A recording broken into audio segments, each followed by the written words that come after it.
After a long journey to gain their constitutional and political liberties, the state of Kuwait had given female citizens their suffrage and election rights on May 16, 2005.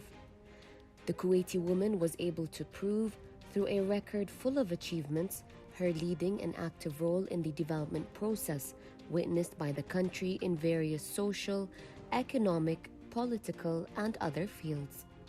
She was able to achieve this success due to several factors, including the development of the legislative and social system, which allowed many Kuwaiti talents to occupy the highest positions locally and regionally. Today, May 16th, marks a milestone in the history of Kuwait, and Kuwaiti women in particular, by obtaining full political rights, which came after a long journey to recognize their constitutional and political liberties.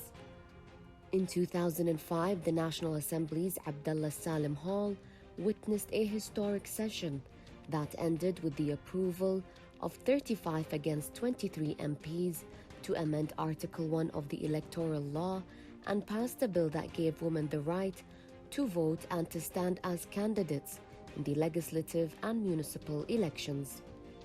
After the decision session, the late Emir, Sheikh Sabah al-Ahmad al-Jaber al-Sabah, who was Prime Minister at the time, announced that the government would appoint a female minister from one moment to the next, expressing his happiness with this achievement. First of all, if we were to speak about the factors that actually led to the empowerment of Kuwaiti women, first of all, the educational aspect. The government focused on the educational aspect since 1937. So that was a very important and progressive role being in the region. The second part, we had the first group of female graduates in 1956 and the establishment of the NGOs in 1963. So actually the country realized that you can't move forward as a nation without empowering the other half.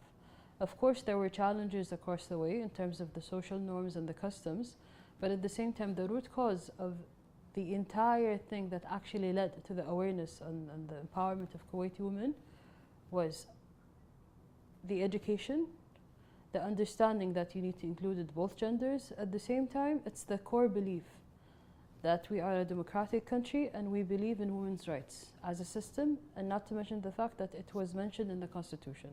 It came late, but still the Constitution focused on it. A little less than 2 weeks after this session, Dr. Ma'souma Al-Mbarak was appointed as Minister of Planning and Minister of State for Development Affairs, marking her as the first woman to hold a ministerial position in the Kuwaiti government. In June 2005, the Kuwaiti government furthered its steps in enabling women to take their place on the political map in the country, with the selection of engineers Fatma Sabah, Fawziya Muhammad al-Bahar as members of the Municipal Council. In April 2006, Kuwaiti women exercised for the first time their political right to vote and run for election when Jinan Boushehri announced her candidacy in the supplementary elections to the Municipal Council. After the establishment of women's political rights, the 2008 National Assembly elections were the first real trial for women, as 27 of them announced their candidacy for the first time. However, none of them were lucky enough to secure a win. However, in the 2009 elections, Kuwaiti women attained a hefty surprise after announcing the victory of 4 women, all of whom were university professors. However, the disappointing results over the past decade, from 4 elected women in 2009 down to 1 in 2016, highlighted a serious concern to female political advocates. The fears over the decline were realized when 29 women ran for the 2020 parliamentary elections, increasing the number of women running for parliamentary seats, but 0 seats were secure. This left the National Assembly without any female representation, even though women constitute 52% of eligible voters. I think we haven't experienced Kuwaiti women within politics. Kuwaiti women were able to nominate themselves for parliament in 2009. They only had 1 term that had a almost decent representation of women. And after that term, we had only one member of parliament, and obviously one person does not represent over 50% of the population. I think we still haven't seen what women can do politically. We still haven't seen, a satisfying amount of nominees for parliament. Like I said, the only way to deal with this, it's a cultural issue. It needs stricter reforms. It needs more proactive approaches. The March for Women's Political Rights started decades prior to the momentous 2005 decree that allowed women to vote and run for office. Since the 1960s, Kuwaiti women have founded an array of non-governmental and charity organizations, served in important leadership positions, and assisted political parties in their campaigns and mobilizing efforts. Significant efforts to grant Kuwaiti women their political rights have been launched since the 1970s, including 12 different requests presented by male MPs and repeated attempts from the ruling family to open discussion on the issue on both social and legislative levels. One of these early efforts was spearheaded by the head of Women's Cultural and Social Identity Society, Nouriya As-Saddani, who submitted a bill proposal to the head of the Third Legislative Council in 1973, requesting guaranteed political rights for all Kuwaiti women. One of the main reasons that the Women's Culture and Social Society was established in 1963 was because of that.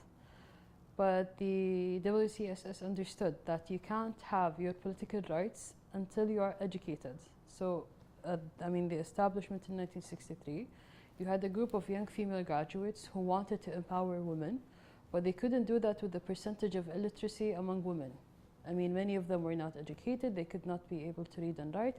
So it was there, but you had to delay it due to the fact that not everyone was aware enough of their understanding, and it comes gradually with time.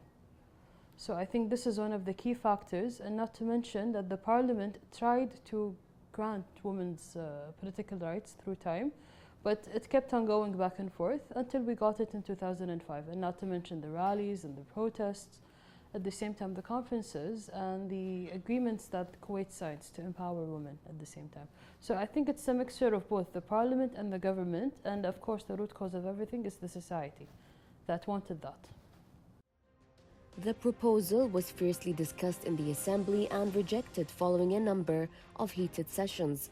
These calls to reform Law Number 35-196221 culminated in 1981, when a number of women's organizations initiated massive campaigns to push for Kuwaiti women's political rights. Despite their dire efforts, these endeavors soon came to a halt when the Iraqi invasion of Kuwait in 1990.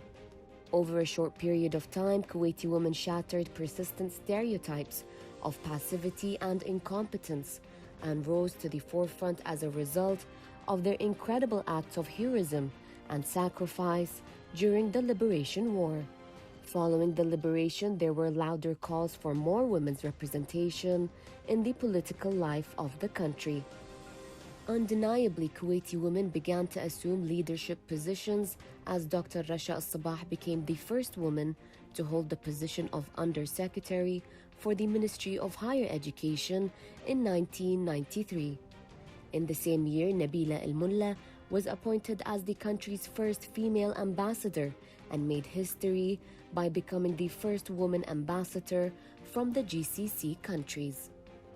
Then in 1999, the late Emir Sheikh Jabir Al-Ahmed Al-Jabir Al-Sabah promulgated a decree granting women's suffrage. However, it was overturned by the new parliament just months later by 2 votes difference. In 2004, women demonstrated inside the Parliament Hall for the right to vote and run for office, and a year later they held one of the largest demonstrations in Kuwait's history, which led them to finally gaining their political rights on May 16, 2005, after endless of vigorous parliament sessions and public demonstrations. In June 2015, the Council of Ministers approved the submission from the Women's Affairs Committee to declare May 16th of every year Kuwaiti Women's Day and instructed all relevant government agencies to provide all means of support that would enhance the status of Kuwaiti women at all levels. The committee presented the proposal in order to create an appropriate social environment to highlight the Kuwaiti woman's capabilities and encourage her to engage in the development programs and activities.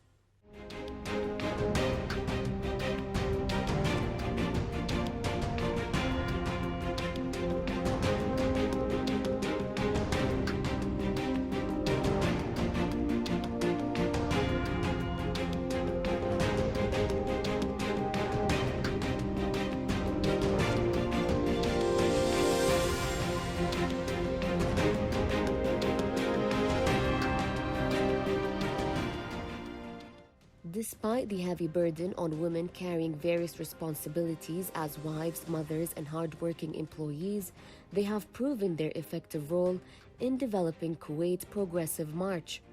The Kuwaiti woman proved that she is an integral part of the work system, starting from home through raising participating individuals of society, perorating with her career performance and advancement to the highest positions.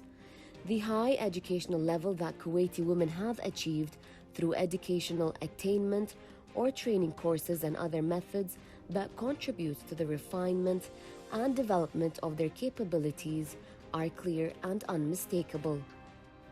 Female public schooling began in 1937, and though enrollment of girls was initially low, by 1940s many young Kuwaiti girls were enrolled. In the 1950s, their access to education and employment increased dramatically, and it was often women themselves who pushed for these educational advances and opportunities. One of the first things that actually women and the WCSS tried to do in the establishment role was, before reaching, for example, your political rights, you can't have it with the high amount of illiteracy that was there. So the first thing, for example, that the WCSS did back in the 60s, for example, was they opened classes for women who weren't able to go to schools. And they actually considered the fact that they were working at home, cooking, cleaning, taking care of their children or whatever it was. So they actually opened it late in the evening, so women were actually able to go there. And they opened a nursery for working women, so they would actually help them to be more involved in the labor force, at the same time without actually condemning them or helping them to be working. So what they basically wanted to say is that you can be a mother and a worker at the same time, which is a very good and interesting combination. At the same time, they cared about going to universities. Any initiatives done by students or female students were actually walked in. Many conferences were there.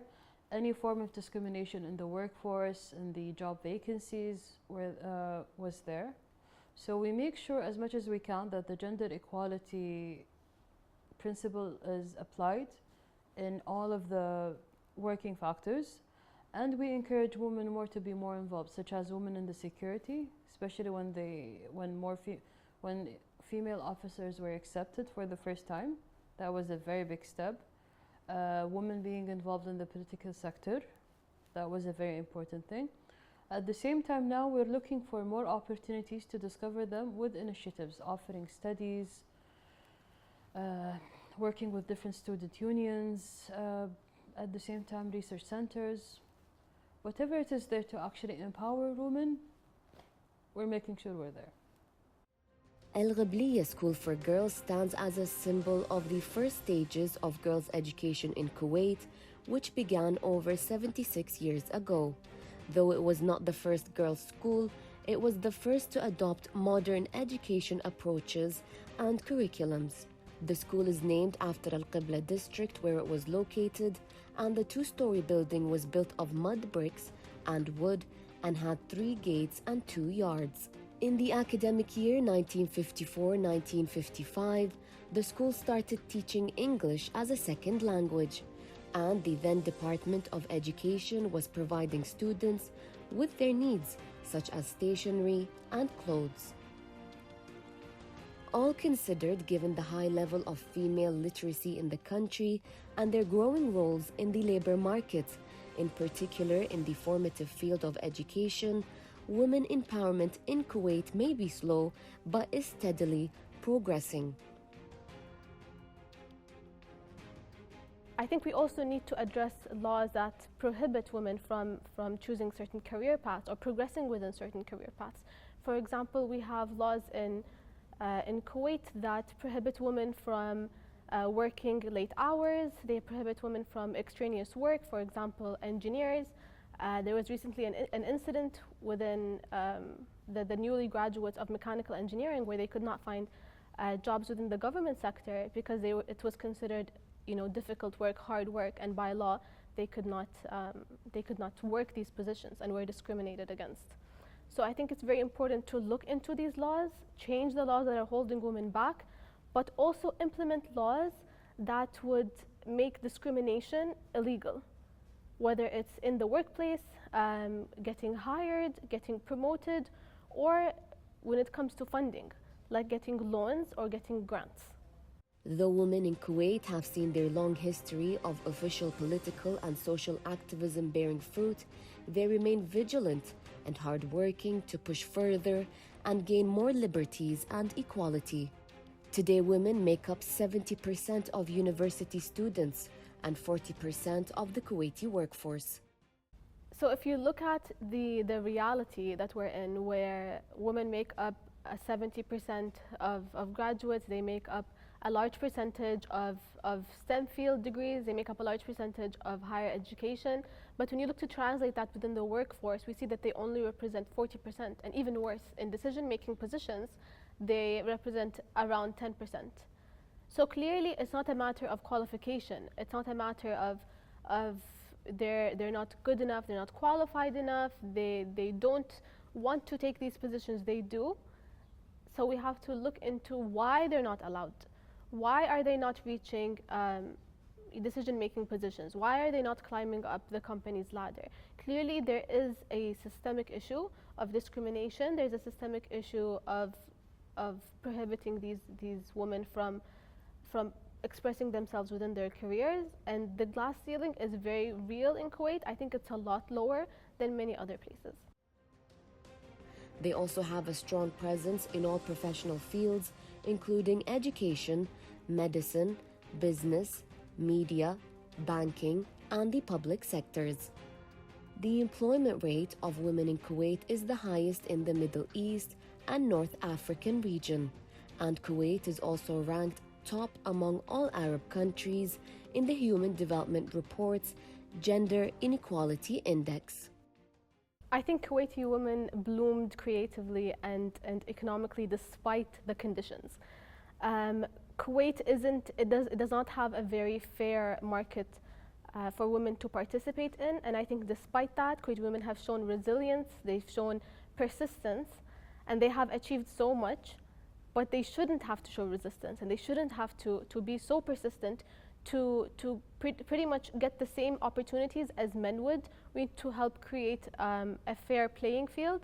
I think the only way to achieve this is to mindfully look into funding for Kuwaiti women and Kuwaiti entrepreneurs, as well as looking into creating some kind of quasi regulations that ensure that a certain percentage of women are represented within workplaces.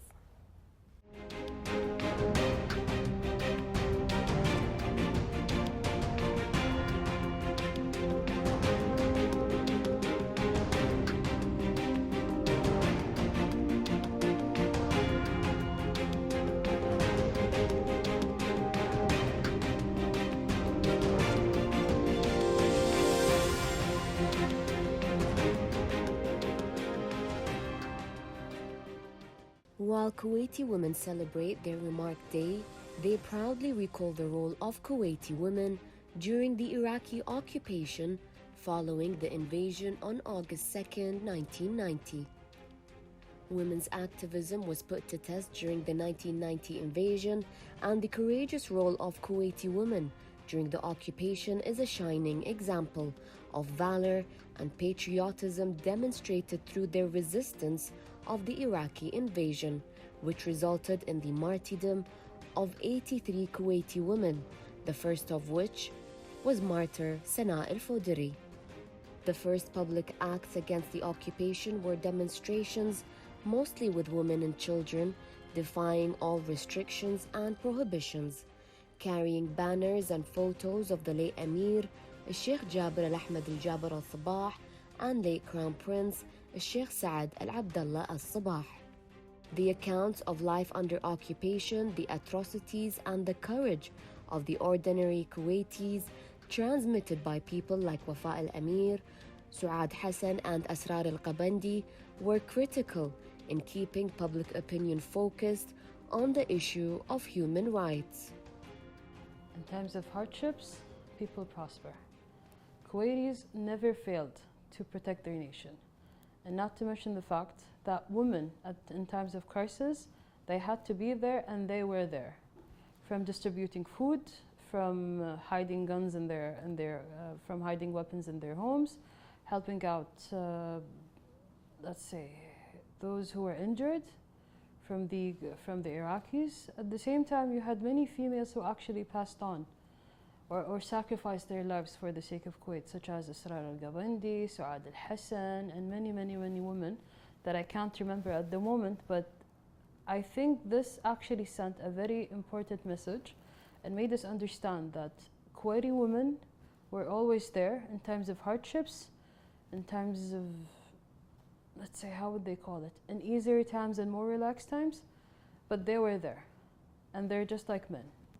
Both of them, they want to sacrifice themselves for their country and they want to give back, because Kuwait gave us a lot and it's time for us to give back.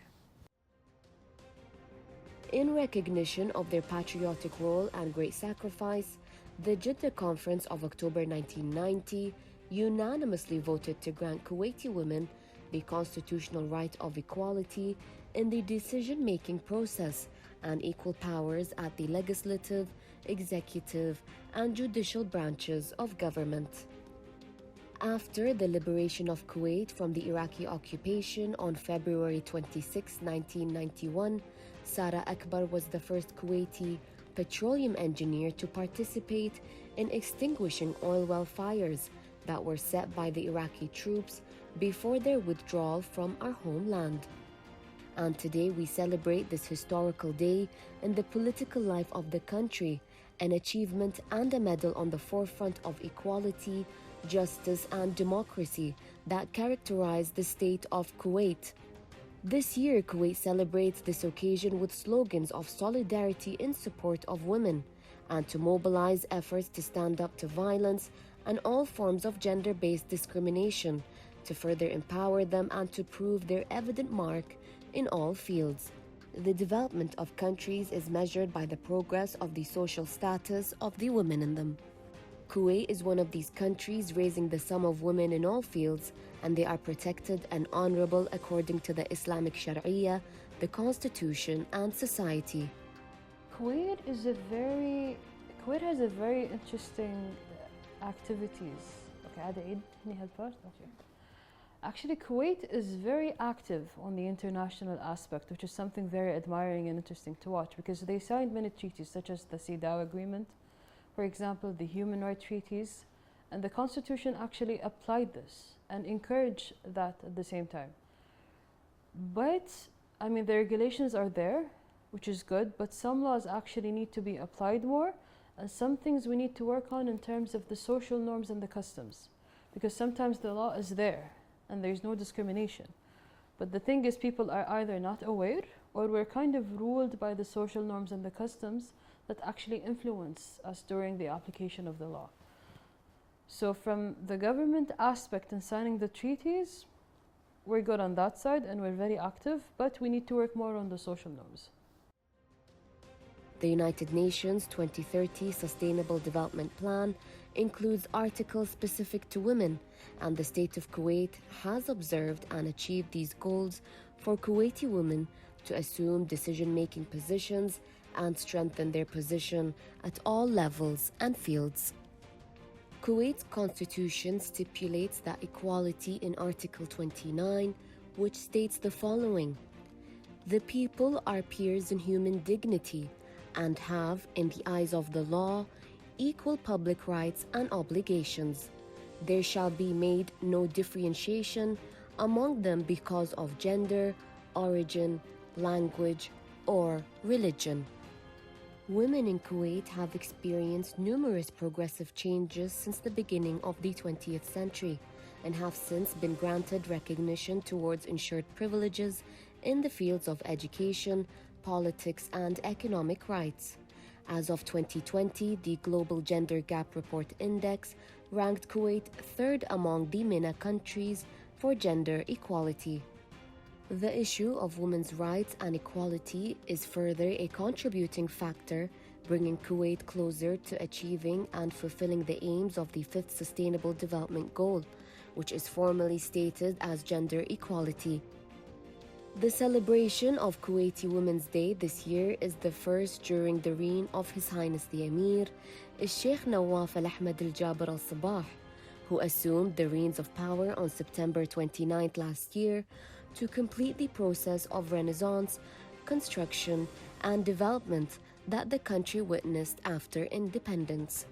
Kuwaiti women are relying on further successes and achievements during the era of His Highness the Emir, who is considered one of the finest advocates for women, expressly since the Kuwait Vision 2035 focuses in one of its goals on empowering women.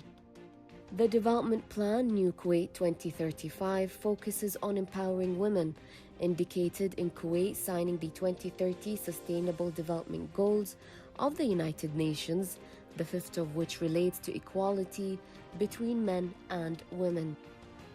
The state of Kuwait already achieved some aspects of enhancing the role of women in the development of Kuwaiti society, as leadership positions for women are witnessing a steady increase.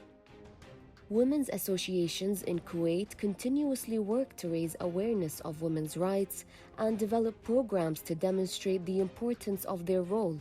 It also works to raise the level of women's self-confidence, competence, and awareness of the power of their role and their effective influence on society.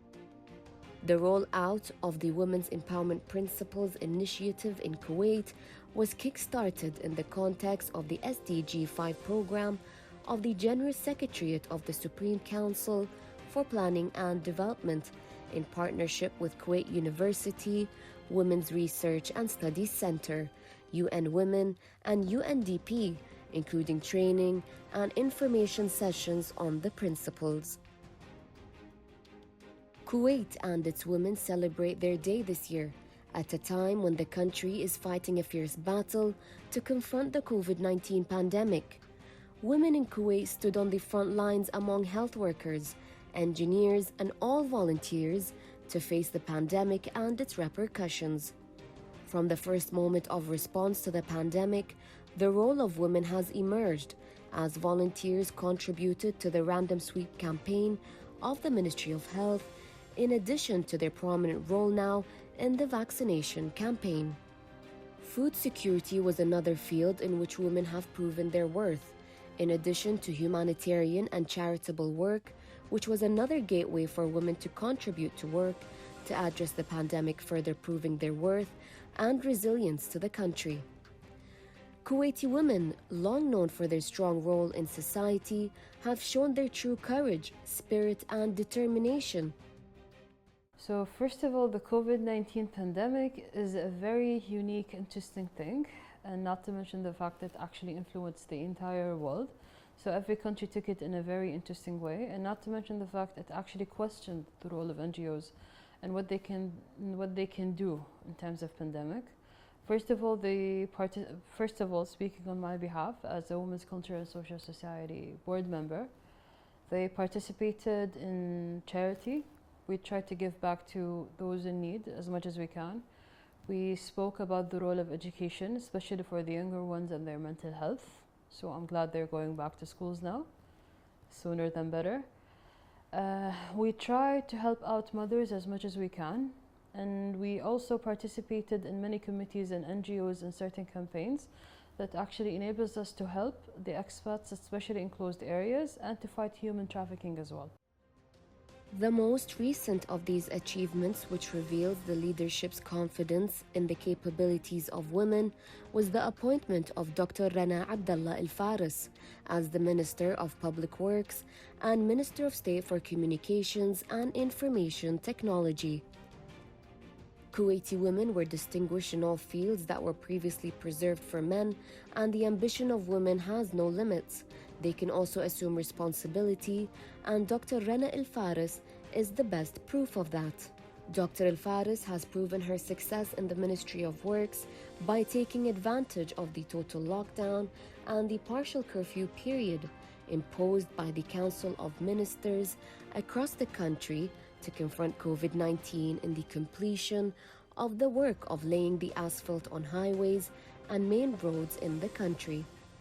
This preceded a groundbreaking move to allow women to serve in judiciary field for the first time in the history of Kuwait, which was achieved when His Highness the Emir, Sheikh Nawaf Al Ahmed Al Jaber Al Sabah, was a deputy Emir in 2020. These instances carried its fruit in 2014 with the issuance of a decision by then Minister of Justice to appoint 20 female deputy attorney generals, paving the way for women to take over the legislature arena.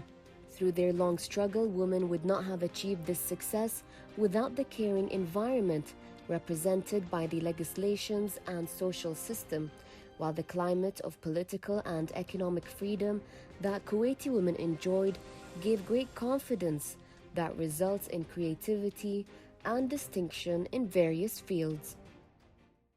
Rights came with time. We are still a very young and vibrant country. Women want to have more. At the same time, we have many factors such as let's say the time factor, the awareness, the social norms, and the customs. I mean, now we have 14 female judges, which is something very good and amazing. At the same time, this is a very new experience. But if we were to go back and how we got it in the first place, first of all, let's say the conferences that was made, the studies, the demands, going to protest. The most important thing is to just keep it alive and keep it in the public sphere, so people would actually understand. And the more you have more female graduates who studied in law, they would actually want to contribute, such as their male colleagues. On the economic front, women continue to support the country's development efforts in the various positions they occupied. Forbes magazine's list of the most powerful businesswomen in the Middle East for the year 2021 confirms the distinction of Kuwaiti women. Despite the challenges posed by the pandemic, 4 Kuwaiti women ranked in Forbes magazine's list of the most powerful businesswomen in the Middle East in 2021. 4 Kuwaiti women came on the list: Wadh Al Khatib, CEO of Mina Abdallah Refinery at Kuwait National Petroleum Company, which operates in 7th place, and Sheikh Al Bahar, CEO of Kuwait National Group, who ranked 11th. Hanadi Al Saleh, Chairman of Agility's Board of Directors, ranked 12th, while Iman Al Rodhan, CEO of Zain Kuwait, ranked 15th. Women's presence within entrepreneurship and business making in Kuwait is huge. Despite everything, we see a lot of female entrepreneurs and a lot of female run small businesses that are extremely successful. But that number diminishes sharply when you go up the size of the business. So within like the home business, within the even certain types of services and certain types of products, you will see women represent more than men within these certain sectors. But once you go up in size, the size of the business, the size of the company, and when you deviate to engineering, when you deviate into science, technology, you will see that the representation of women is minuscule. I think this goes back to it being an issue of funding. If these small businesses, these female-run businesses, do not have access to funding, then they cannot grow. They will likely shut down and deviate to easier like ideas and strategies that will grow a lot easier without the necessary funding.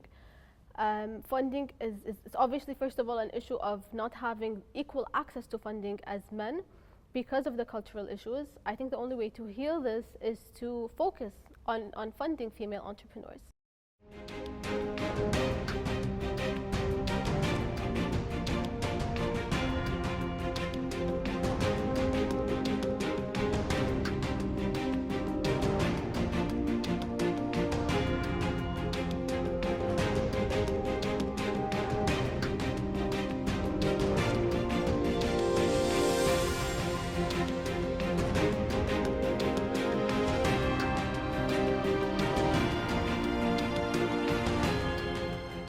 In 2001, in a move to further empower women and integrate them into society further, the Council of Ministers approved the drafting of female police officers, and in 2007, the first female trainees were admitted to the Saad Al Abdallah Academy, with the first group graduating in 2009.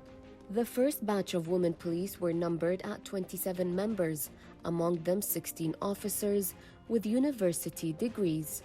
Since Kuwaiti women police emerged from the academy, it has been making steady steps with determination to conserve security and safety of the Kuwaiti society alongside their male equals. In addition, the move has been regarded as a quantum shift that positively affects security performance. Since joining security work, women have proved eligibility and merit in all missions they were tasked with. The numbers of women willing to join the security work is on the rise, manifesting a strong desire to serve and protect the country.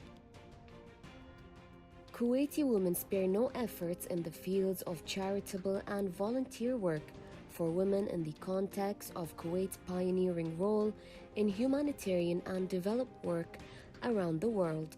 Their endless contributions emphasize the importance of such tangible humanitarian initiatives and their symbolic and cultural dimension in enhancing awareness of the suffering of vulnerable social groups, especially women and children in less fortunate communities. The main role women play within their communities and in their field of work stems in mobilizing and concerting the efforts of various voluntary initiatives and collecting donations for activities dedicated to serving the less fortunate. Kuwait is no stranger to such influencing women and is keen on paying attention to the female dimension in the development of prominent charitable and humanitarian initiatives. Kuwaiti women actively participate in the sustainable development process and have achieved major and tangible achievements through voluntary humanitarian work, which is witnessing a remarkable growth in Kuwait. Kuwaiti women's contribution to the humanitarian fields reflects their keenness to support its work and highlight the role of Kuwait under the leadership of His Highness the Emir, Sheikh Nawaf Al Ahmed Al Jaber Al Sabah. Kuwaiti women shine in various fields, and the athletic arena is no different. Women's sports in Kuwait had seen developments on different levels, as some women were able to represent their country in various international tournaments. Despite these developments, this section of sports needs more attention. Kuwait is working on developing the athletes' personalities and skills on all levels to enable them to participate in regional and international events. Women's Sport Committee has set a thorough plan to boost women's sports in the country, which includes developing all sections of this field in cooperation with the Public Authority for Sports and forming a national football team to take part in the 2024 World Cup qualifying rounds.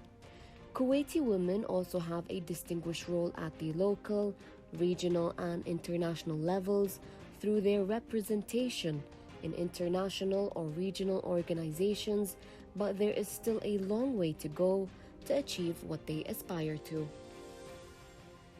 As part of Kuwait's eagerness to achieving and fulfilling the aims of the SDG 5 as well as empowering its women, Kuwait University Women's Research and Studies Center held the 9th annual Kuwait Women Conference and Regional Symposium entitled Implementing SDG 5 Challenges and Approaches. The conference was held during the 11th to the 13th of November 2019 and witnessed the presence of many prominent figures, former ministers, academics, and representatives from the public and private sectors. The 9th edition of the conference was co-organized by Kuwait University's Women's Research and Studies Center, the General Secretariat for the Supreme Council for Planning and Development, and the United Nations Development Programme. The conference discussed lessons learned and key elements of success that are crucial to overcome various policy and implementation blocks to advance the United Nations SDG 5 in Kuwait and as well as the region. The regional symposium witnessed seminars, workshops, and panel discussions that hosted many experts from UNDP, UN Women, and the World Bank, as well as frontline practitioners from governments, civil society, and the private sector. The conference also focused on the role the private sector can play in leading gender equality in the region. Recently, on March 2021, and in continuation of the State of Kuwait's involvement in women empowerment, the Parliamentary Committee for Women, Family and Children Affairs held a conference entitled Empowering Women and the Family. The conference discussed a number of significant issues, such as the new cultural and educational challenges to the Kuwaiti family. The program included 3 discussion sessions, with the first session being devoted to deliberating the issue of empowering women and the rights of Kuwaiti women. Furthermore, the third session was devoted to discussing the issue of family empowerment as well as cultural and educational empowerment. During the third session, it was proposed to adopt a law to amend internal regulations of the National Assembly so that Women, Family and Child Committee should be one of the permanent committees within permanent formation of the National Assembly and not a temporary committee in efforts of strengthening and protecting the role of women and family in Kuwait. The conference also highlighted the subject of cultural and educational empowerment, as the family and women face great challenges in the information and communication world in which we live in order to promote, strengthen and protect the Kuwaiti family educationally and culturally. Participants in the conference highlighted the negative effects of the COVID-19 pandemic on women who are in the front lines, and all these women were one of the major sufferers during this pandemic. Based on all of the aforementioned, the United Nations came to confirm that this year is the year of leadership for women in the face of COVID-19. The celebration of Kuwaiti Women's Day reflects the importance of the role of women in building nations and their significant contributions to achieving progress, prosperity, and stability in society. It also reflects the Kuwaiti women's keenness to attend all international forums and to work to raise the status of the state of Kuwait and to show its bright civilized face and its interaction with all regional and international issues in order to provide a decent life for humanity and cooperation with various international organizations and programs to enhance security, peace in the world.